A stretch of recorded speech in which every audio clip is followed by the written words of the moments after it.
Vous avez le patron de la Banque d'Angleterre, McCartney, même pas le prénom que les Beatles, mais c'est un autre, qui a prononcé un discours qui est sur le site de la Banque d'Angleterre, où il appelle à mettre en place une monnaie mondiale aux dépens du dollar, ajoutant que cela ne se fera pas sans heurts. Ça, c'est la formule Wattée pour dire ça va se faire dans un bordel généralisé, pour mettre en place une monnaie mondiale dématérialisée. Et maintenant, je vous donne l'expression exacte qu'il utilise. Une monnaie synthétique, hégémonique.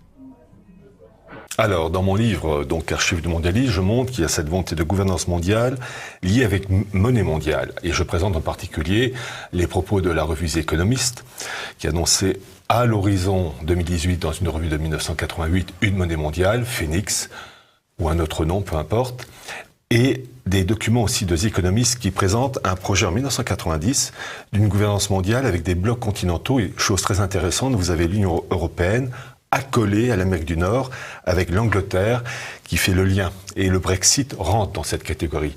Et vous avez des blocs, Eurasia, Confuciania pour la Chine, Hinduland pour l'Inde, Islamistan pour le monde musulman. Et ce projet donc va de pair avec la monnaie mondiale. Et il faut rappeler, et c'est ça que j'explique dans ce livre, que ces projets actuels, défendus entre autres par la City de Londres, s'appuient sur des idéaux anciens. Vous avez par exemple l'Utopia de Thomas More en 1516 qui développait le même idéal d'un monde unifié, population mélangée, des populations devant déménager tous les 10 ans pour ne pas s'enraciner, nomadisme. Vous avez le fameux bouquin d'Émeric Crusset qui appelait en 1623 dans son livre Le Nouveau Ciné à une monnaie mondiale, capitale du monde Venise, la Sérénissime, un monde mélangé et toujours un Dieu unique, référence à l'Ensof de la Kabbale. Et j'ai montré en particulier que là où les choses commencent à s'accélérer, c'est le XVIe siècle avec les Pays-Bas, enfin la Province-Unie, où vous avez la première communauté marane qui crée ce pôle financier avec Amsterdam. Et ce pôle financier va perdurer grosso modo un siècle, et dans la deuxième moitié du XVIIe, vous avez cette bascule de ce pôle financier des Pays-Bas à Londres, avec la City de Londres, l'accord conclu entre Menasseh ben Israël et Cromwell. Et on vit sur cet acquis, si je puis dire, depuis les années 1650-1660.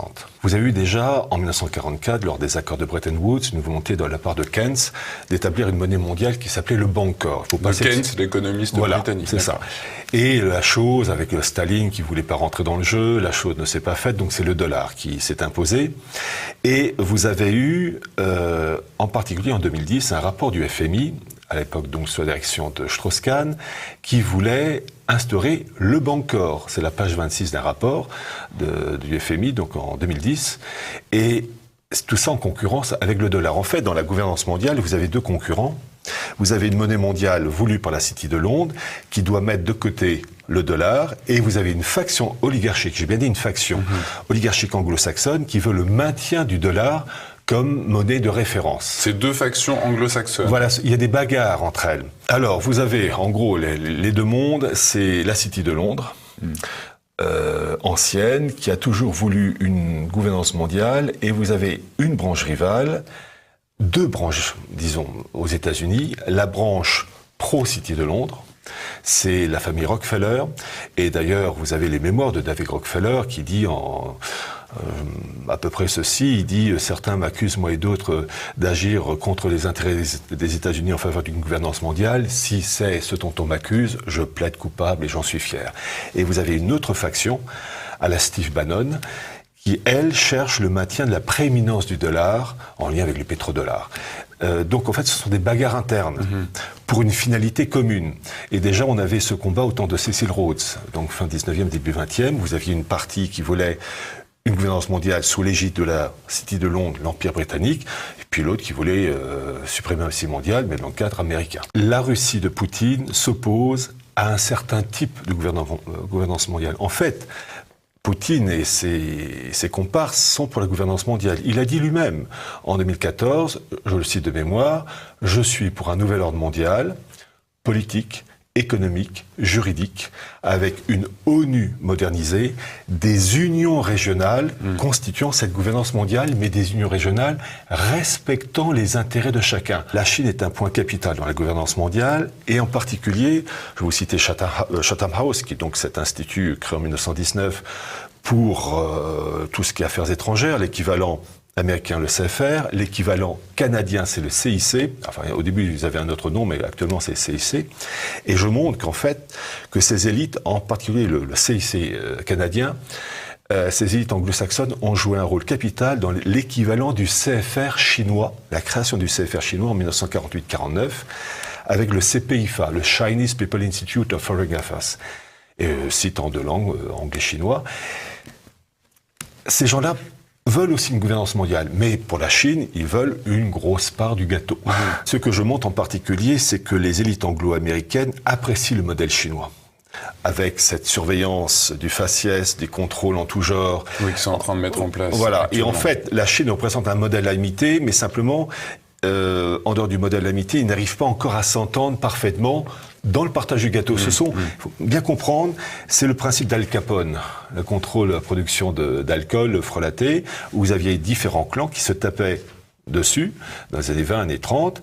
Ils voulaient la même chose, simplement ils s'entendaient pas dans le partage des zones à contrôler. Voilà. Eh bien, à une échelle planétaire, c'est le principe d'Al Capone.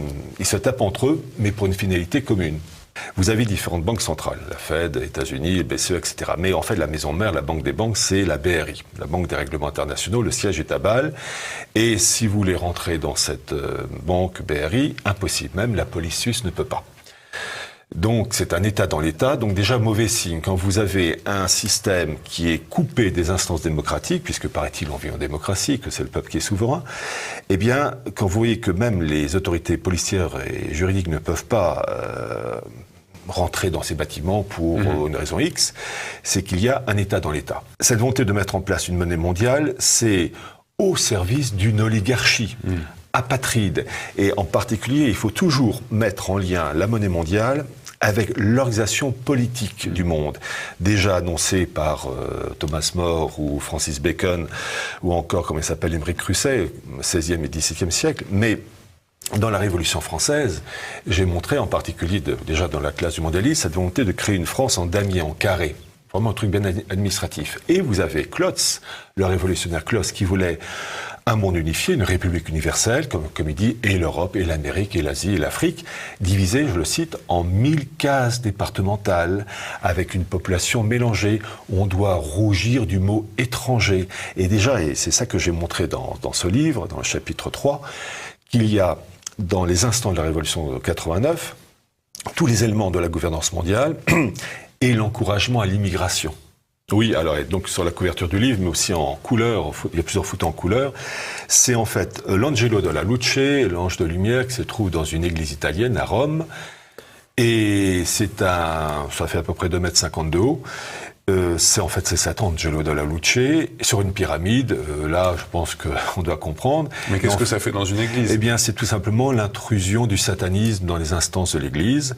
Et j'ai montré cela, entre autres, mais je parle entre autres du cardinal Rampolla, qui était un agent du système, qui est mort en 1913, et qui a joué un très grand rôle dans la préparation des instances de l'Église en faveur de Vatican II.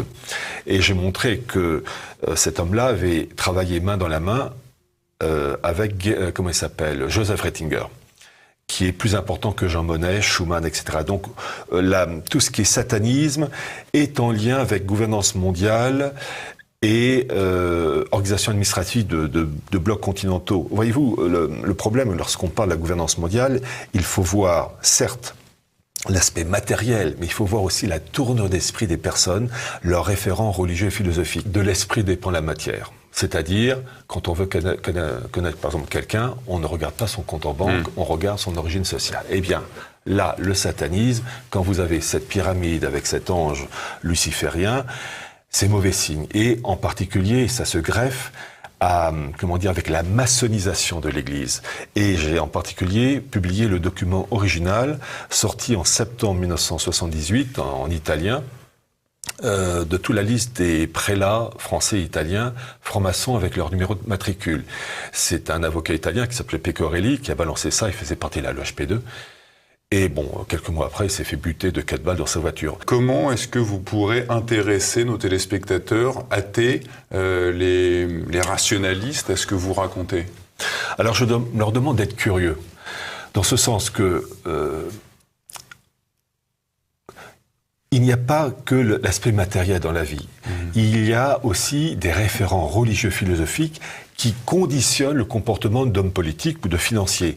On peut ne pas adhérer à ces idées religieuses et philosophiques, mais au moins on peut, ne serait-ce que par curiosité intellectuelle, les lire pour comprendre pourquoi telle personne a dit ceci ou fait cela.